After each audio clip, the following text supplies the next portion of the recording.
Okay, we've stuck a reflective dot on the workpiece, and we're going to use a cheap and cheerful laser tachometer to see what speed we're getting.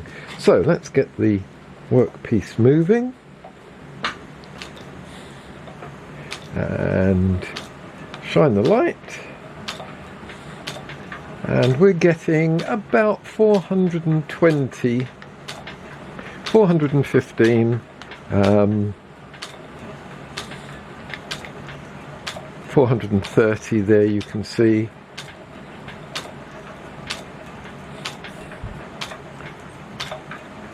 So let's put it in memory.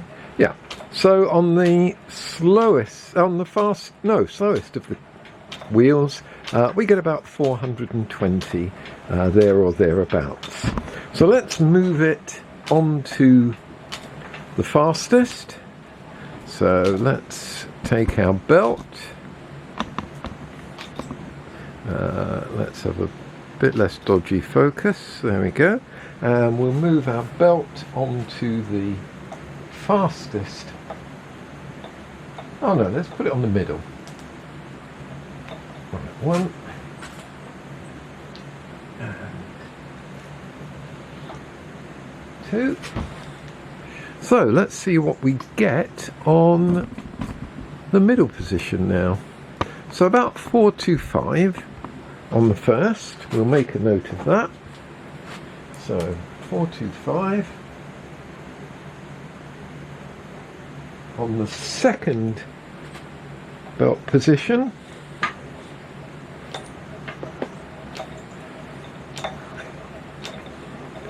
Test about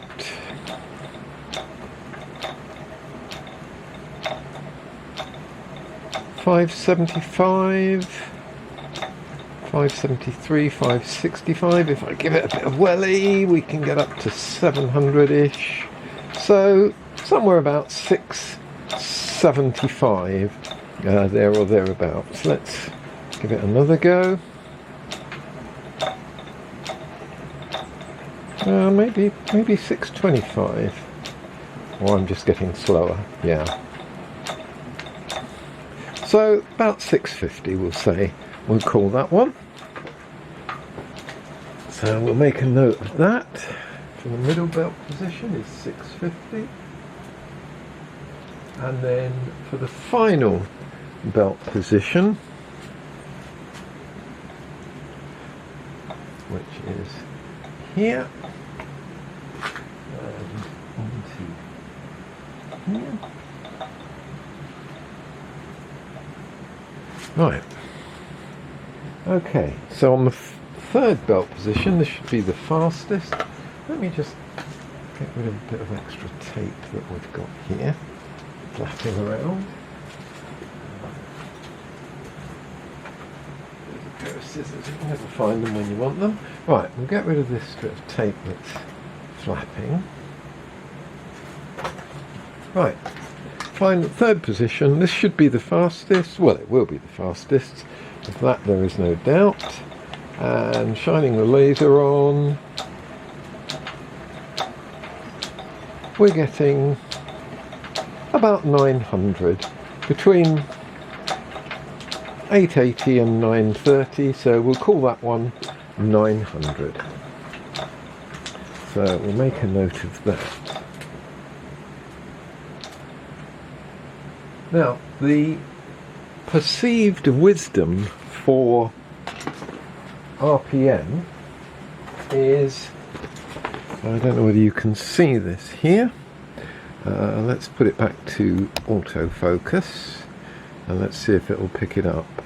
Alright, the perceived wisdom for, there we are, is that the cutting speed for mild steel is 100. Now that isn't the actual RPM.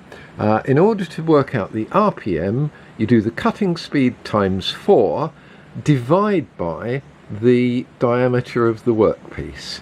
So the diameter of this workpiece is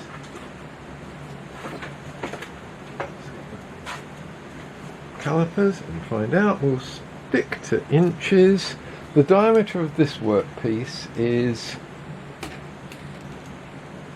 about 1.7 inches. So the calculation we need to do is 100 times 4 and divide by 1.7. So 100 times 4, so that's 400, divide by 1.75 equals 228. So we're going to be over our recommended maximum speed, but without going into the back gear, which will give us an incredibly slow speed, we can find out actually by engaging the back gear, which is here. So we can click that. That's now disengaged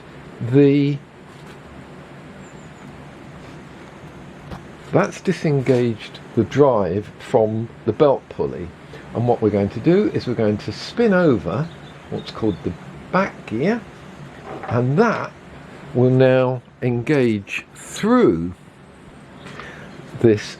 The driven pulley engages into a gear there, which then goes back into the drive shaft. Okay, now in order to do that, right, let's see, and now you can see that the driven speed is incredibly slow. Let's see what it is. The driven speed now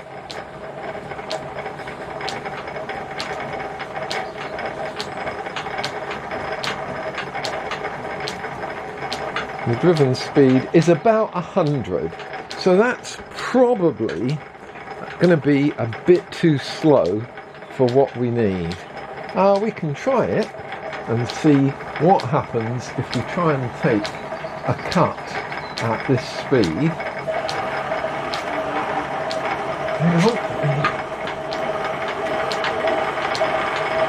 Now with this we're using,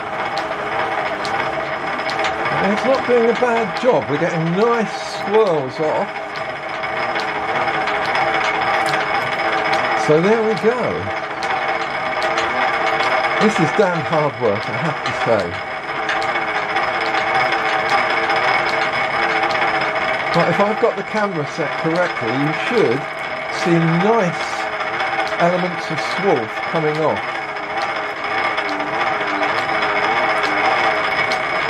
I'll just get to the end of this run.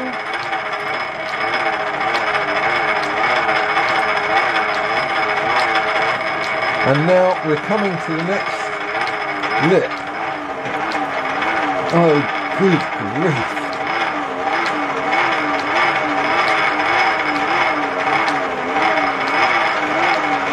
Actually, it's coping really well.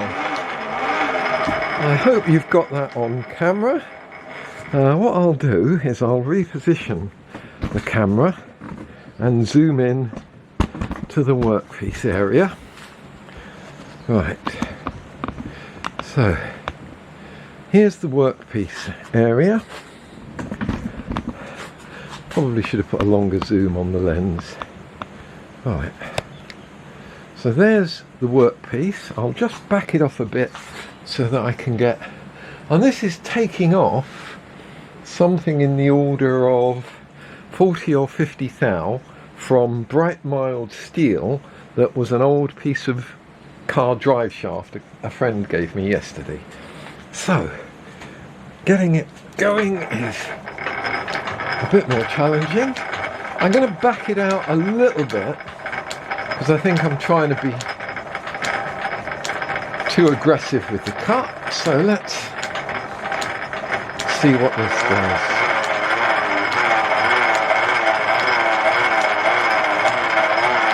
And there you can see nice swoosh coming off. Actually the finish is pretty good.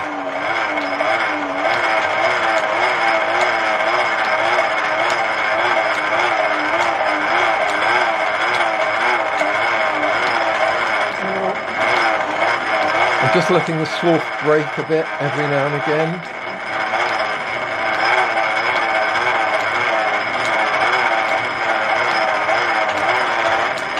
Okay, let's give it a bit more welly here.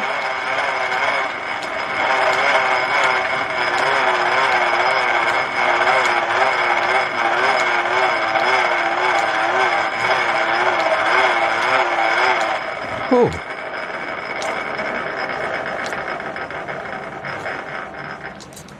And not the finest of surface cuts, but having said that, that would be regarded as a bit of a roughing cut.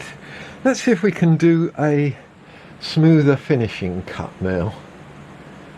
I'll try and take off just sort of 10th thou or so.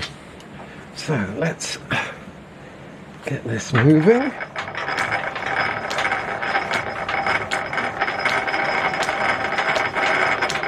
Right, let's get it just touching.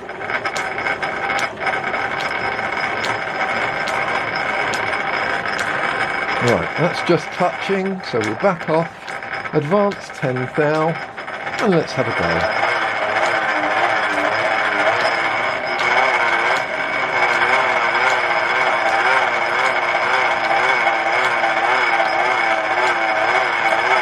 Okay.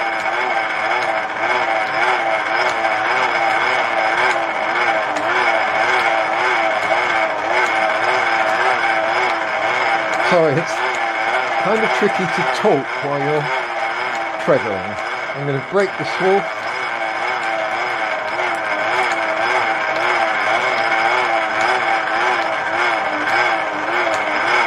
And now we're at the sort of 20 thou mark.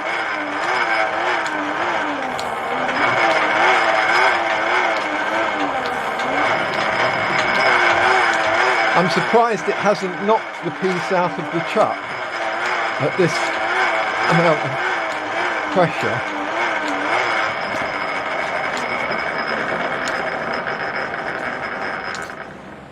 Okay. Well, not too much chatter there, I have to say, which is good. We'll do one last cut at maybe 5 thou and see what we get. And then I'll call it a day. Right, get the treadle so it's on its downstroke. The noise you can hear is the gears engaging. I might put some oil on those, see if we can quieten them down a bit. Okay, so this would be a sort of 5 thou finishing cut.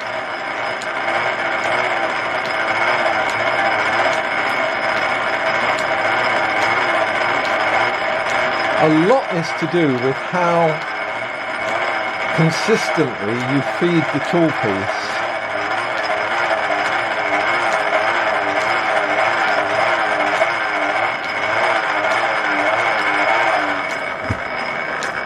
Right, let me get some oil and see if we can quieten down these gears, because they are a tad noisy.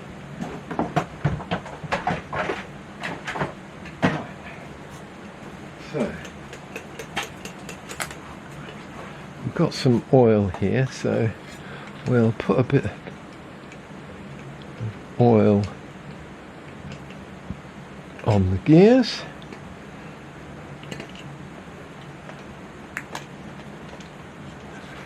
Let me try this from the back of the gears. Oh yeah, that's easier. Trying not to put too much on so that we don't end up with it all over our belt. Right, let's see if that quietens the whole show down.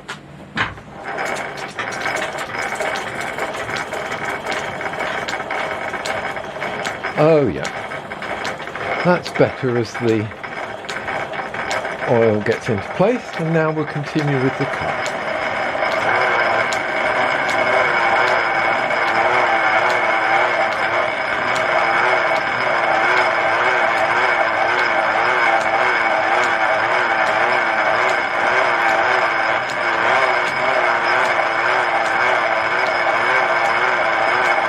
Yep.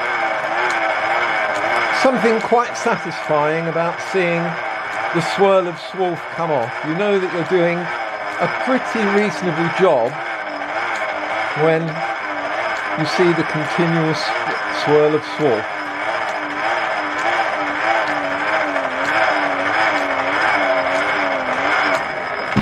Oh, okay. Yeah, we haven't got too much in the way of tool chatter there. A little bit, but nevertheless, it's still pretty good for a treadle driven lathe. Okay, that's for those of you that have stayed to the end. Well done.